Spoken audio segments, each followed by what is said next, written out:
नमस्कार, कड़क बात में आपका स्वागत है और आप सभी को दिवाली की ढेरों शुभकामनाएं।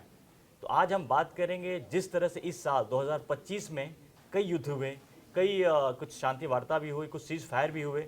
अभी भी रूस यूक्रेन का वो युद्ध चल भी रहा है, जिसको भी रुकवाने की कोशिश हो रही है। लेकिन इस साल अगर हम ये चलें कि अगर दिवाली जहाँ मननी चाहिए अगर कुछ है तो गाज़ा, क्योंकि गाज़ा में जो तबाही मची है वहाँ पर जिस तरह का वो माहौल रहा है, 67,000 से ज़्यादा फिलिस्तीनी वहाँ मारे गए हैं। लेकिन ये तमाम घटना इसलिए हुई कि 2023 में हमास ने इजराइल के ऊपर हमला किया।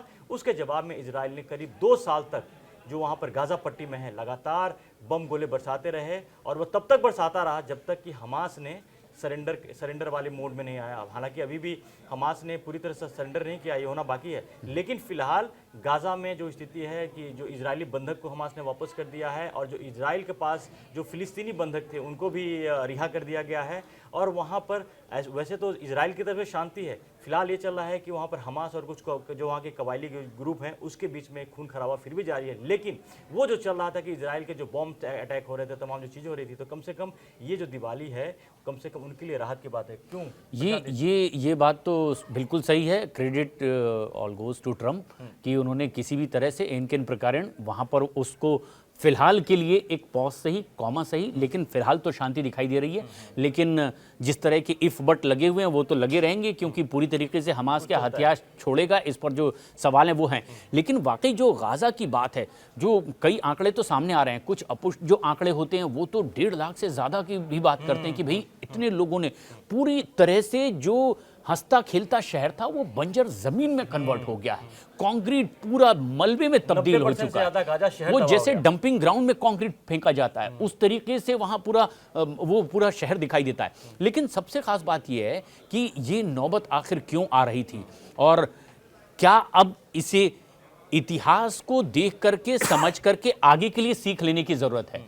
क्योंकि जिद वही थी, जिस तरीके से हमले इजराइल की ओर लगातार हो रहे थे, उन्होंने बता दिया था कि ये इतना बड़ा इलाका है। आखिरकार हुआ वैसा ही, शर्तें तो ज्यादातर इजराइल की वैसी ही माननी पड़ी, उसी इलाके में उनकी मौजूद थी। और ये जो रुका भी है इजराइल की शर्तों पर ही रुका है। पूरी कोशिश की गई थी बहुत तरीके से, कितने देश एकजुट हो गए थे। हमास में जिस तरीके से हमले किए जा रहे थे वहां पर एक के बाद एक, कई देश डायरेक्ट कई तो इनडायरेक्ट सपोर्ट कर रहे थे कि इजराइल को किसी भी तरीके से इस पर घेरना है, मारना है, उसे विलन साबित करना है। लेकिन आखिरकार जिस भी सूरत में है लोगों की जानें इसमें गई, जो बंधक बने हुए थे। सबसे बड़ी बात तो ये थी कि नेतन्याहू के ऊपर सबसे बड़ा प्रेशर बाहर से नहीं अपने देश में ही था कि हमारे देश के नागरिक बंधक बने हुए हैं हमास के पास में, और जितने जिंदा बचे हैं कम से कम किसी सूरत में उन्हें तो वापस ले आओ। और उसी की वजह से वो अदरवाइज समझौता के तो कोई बात ही नहीं, बिल्कुल नहीं, तो कभी वो नहीं करने बात। लेकिन यही बात होती है कि अक्सर हम देखिए ऐसा है कि हमास वहाँ पर फिलिस्तीन में दिवाली नहीं मनाई जाती, लेकिन हम भारत में हम लोग क्या चाहते हैं, दिवाली के दिन पर शुभ हो, लोगों एक खून खराबा नहीं हो, लोगों की हम आगे की बात करते हैं कि डेवलपमेंट हो, ग्रोथ हो, तमाम जो चीज़ें हो। तो कम से कम ये हुआ कि फिलिस्तीन वहाँ पर जो फिलिस्तीनियों की जो जान जा रही थी, वहाँ पर जो तबाही मची थी, इजराइल जो ऊपर से बॉम्बार्डिंग कर रहा था वो रुक गया। उसके बाद अब यहाँ से स्थिति है कि जो बद से बदतर हुए थे वहाँ से रिवर्स होना शुरू होगा, वहाँ पे हालात सुधरेंगे। तो इस बात की तो उम्मीद की जा सकती है। हमास को भी ये बात समझनी पड़ेगी कि जो उसने किया और जिसका खामियाजा लाखों जो फिलिस्तीनियों ने चुकाई है उसकी कीमत, ये भी हमास को भूलना नहीं चाहिए। तो इजराइल 2 कदम पीछे हटा जरूर है वहाँ से, लेकिन एक वार्निंग के साथ में हटा है कि अगर कायदे से रहोगे तभी फायदे में रहोगे। वहाँ पर इजराइल ने बड़ा क्लियर कर दिया वो। बिल्कुल। और ये इजराइल की शर्तों पर जैसे कि ये युद्ध विराम हुआ है, और दुनिया में ये अनूठी बात भी देखने को मिली है। इसका जिक्र भी लगातार दुनिया भर में किया जा रहा है। जब कभी इस तरह के जंग के हालात होते हैं, जब कभी उसे रोका जाता है, तब हार जीत का आकलन होता है। तब ये देखा जाता है कि एक पक्ष इसमें जीता है वो जश्न मनाता है और दूसरा गमगीन होता है। लेकिन पहली बार दुनिया में ऐसी एक जंग थी जो रुकी है, जिसमें दोनों पक्षों में खुशी जाहिर की है, दोनों पक्ष सड़कों पर उतरे और अपनी खुशी का इजहार किया। दीपावली में जो त्योहार की बात होती है कि हर कोई गिले शिकवे भुलाएं और खुशियां मनाएं और एक नया दीप जलवाएं कि ताकि जहां अंधेरा था वहां रोशनी हो। और गाजा में यही हाल हो गया, चारों तरफ अंधेरा छटा है। बिल्कुल, रोशनी फिर से दोबारा आएगी वहां पर हालात सुधरेंगे, हम सबकी उम्मीद है।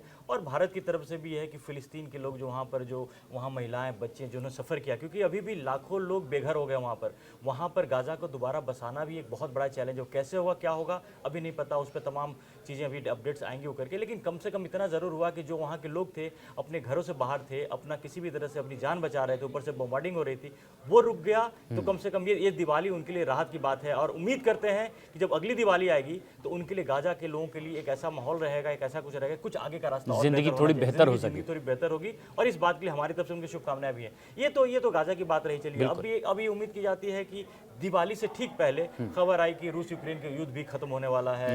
क्योंकि खत्म कैसे होने वाला है?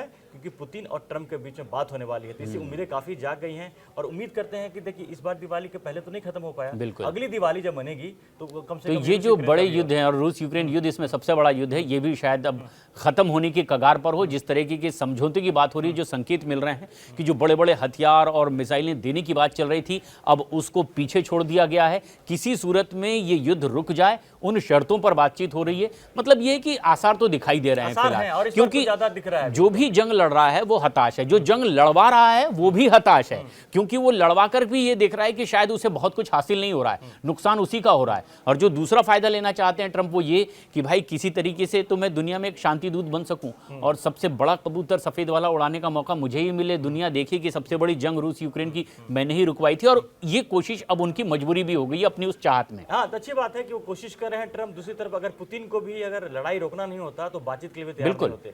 तो अगर वो बातचीत के लिए तैयार हैं, जो कि बातचीत बुडापेस्ट में होने वाली है बातचीत, अगर वो तैयार होते हैं, बातचीत होगी, तो ये बात यकीन मान के चले कि आगे कुछ ना कुछ डेवलपमेंट होगा। क्योंकि अब रूस भी थक चुका है, रूस भी लगातार लड़ाई करके वहां पर अब उसको भी बहुत ज्यादा कुछ हासिल नहीं होना है, क्योंकि यूक्रेन के लोगों ने भी काफी कुछ गंवाया है। इन पिछले हम सिर्फ गाजा की बात करते हैं, बिल्कुल यूक्रेन एक ऐसा देश, डेवलप कंट्री, शांतिपूर्ण, मतलब वहाँ पे इतने अच्छे लोग, कीव शहर देख लो, कीव शहर, बहुत सारे शहर बर्बाद हो गए, यूक्रेन के बर्बाद हो गए। खासतौर पर पूर्वी अगर इलाके की बात करें, जापोरिजिया का है, खेरसॉन है, इसके आसपास में, और खार्किव, तो ये ऐसा इलाका था जहां पर नजर तो थी ही, लेकिन वहां तेजी से रूस के टैंक दौड़े हैं। वहां पर जब जमीनी लेवल पर ऑपरेशन शुरू हुआ तो पूरी तरीके से चुन चुन कर लोग वहां से हटे भी। और अब खास बात यह है कि ये जंग जब रुकेगी, जिसके आसार दिख रहे हैं, पुतिन वहां से पीछे नहीं हटेंगे और अब चाहेंगे कि जो जहां जिंदा है वो वहां अपनी जान की सलामती मांगता रहे, और इसी शर्त पर ये जंग भी रुकने वाली है, जिस तरह की कोशिश है। ट्रंप ने भी बहुत सी कोशिश करके देख ली, डरा करके देख ली, समझा करके देख ली, इनडायरेक्ट सपोर्ट करके देख ली, बीच में बैकफुट पर आकर देख ली, कभी पाला बदल कर देख लिया कि शायद ये नहीं तो ये मान जाए, कम से कम एक तरफ से रुक जाए तो दूसरे को बताया जाए कि भाई वो तो राजी हो गया है, अब वो हमले नहीं कर रहा है तो कम से कम तुम भी रुक जाओ। लेकिन ये सारे दांव पेच अभी तक काम नहीं आए हैं।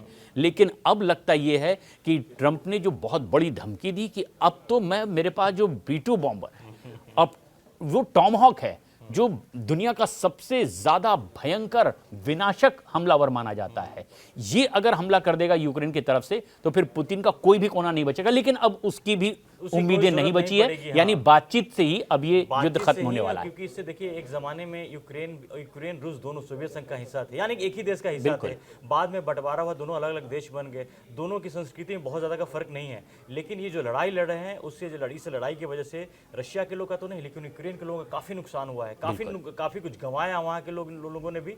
तो इस दिवाली वहाँ के लोग भी अगर उम्मीद ये करें कि कम से कम इस बार अभी अगर रुका नहीं है, ऑफिशियली इस तरह का अनाउंसमेंट नहीं हुआ है, तो अगली दिवाली उनकी बड़ी शांति वाली मने और धूमधाम से मने। जो ब्रेड बास्केट था वहाँ फिर हरियाली आएगी, फिर से नया उत्पादन होगा और लोग विकास की तरफ ध्यान देंगे। और यही वैसे कमोबेश हर कोई यही चाहता भी है, कोई नहीं चाहता कि लगातार जंग हो, जो चाहता है वो भी हताश है। तो इसीलिए बहुत जल्द ये उम्मीद है कि अब जिस तरह से गाजा में दोनों पक्षों ने खुशी मनाई है, यहाँ पर भी हालात वैसे ही होंगे, नई रौनक होगी, दीपावली का जश्न। भले ही भारत के लिए ये पर्व माना जाता है, लेकिन दुनिया के अलग अलग हिस्सों में तो सब जगह मनाते हैं। बिल्कुल, अमेरिका में भी देखिएगा, अमेरिका में भी दीपावली बहुत प्रतीक है। इवन व्हाइट हाउस में प्रतीकात्मक तौर पर दीप प्रज्वलन होता है। दिवाली जो है, दिवाली के जो दिए है ना, इसीलिए खुशी का होता है, ये आपके समृद्धि के लिए होता है, शांति के लिए होता है। और इस तरह से आज कम से कम आज जब हम दिवाली मना रहे हैं तो दुनिया के 2 ऐसी जगहों पे जहाँ पे लड़ाई कई हजारों लाखों लोगों ने अपनी जानें गंवाई हैं। इसलिए लाखों बोल रहे हैं कि अभी आंकड़े अगर ऑफिशियली आंकड़े तो कुछ और होते हैं, आपको ऑफिशियली 70,000 के करीब तो गाजा में मरे हैं, उसके बाद यूक्रेन में काफ़ी लोगों की मौत हुई है। तो इतने लोगों ने जाने गंवाई है, तो कम से कम इस दिवाली हम ये ज़रूर एश्योर कर सकते हैं कि एक लड़ाई खत्म हो चुकी है, दूसरी लड़ाई भी खत्म होने के कगार पर है, इस उम्मीद के साथ। क्योंकि दिवाली जब हम मनाएं, जब भारत में दिवाली मनाई जाएगी, क्योंकि भारत भी तहे दिल से चाहता है कि जो लड़ाई हमेशा भारत ने यही स्टैंड रखा है कि हम चाहते हैं कि बातचीत से इस मसले को हल कर लिया जाए, जंग रोक दी जाए। ये दौर इस समय जंग का नहीं है। भारत के प्रधानमंत्री की ओर से बार बार बार कही गई है। और युद्ध भारत का नहीं है, बुद्ध का दौर है। बुद्ध का दौर है, प्रधानमंत्री ने ये कहा भी है। और सीधी सी बात है, भारत हमेशा से कह रहा सर्वे भवन्तु सुखिनः सर्वे सन्तु निरामया, सभी सुख रहे, तो सुखी आज इस शांति। बात की हमें खुशी होनी चाहिए, हम कम से कम इस बात की संतोष करें कि जो दीपावली लड़ाइयाँ के चल रही मौके थी, पर दीपावली के मौके पर इस बात का सुखी का एहसास हम कर सकते हैं कि दुनिया में जो खून खराबा है, सब कुछ हो रहा था, वो खत्म होगा। और जैसे गाजा में एक जो रोशनी की नई दीप जली है ना, उसी तरह से यूक्रेन में भी ऐसा ही कुछ होगा। और आने वाले बहुत टाइम में, बहुत ही जल्दी रूस यूक्रेन का युद्ध भी खत्म होगा। तो इस तमाम चीज़ों पर आपकी नज़र बनी रहे। अगर अब तक आपने कड़क को सब्सक्राइब नहीं किया तो जरूर कर लें। आप सबको दीपावली की फिर से शुभकामनाएं। बहुत बहुत शुभकामनाएं। धन्यवाद। धन्यवाद।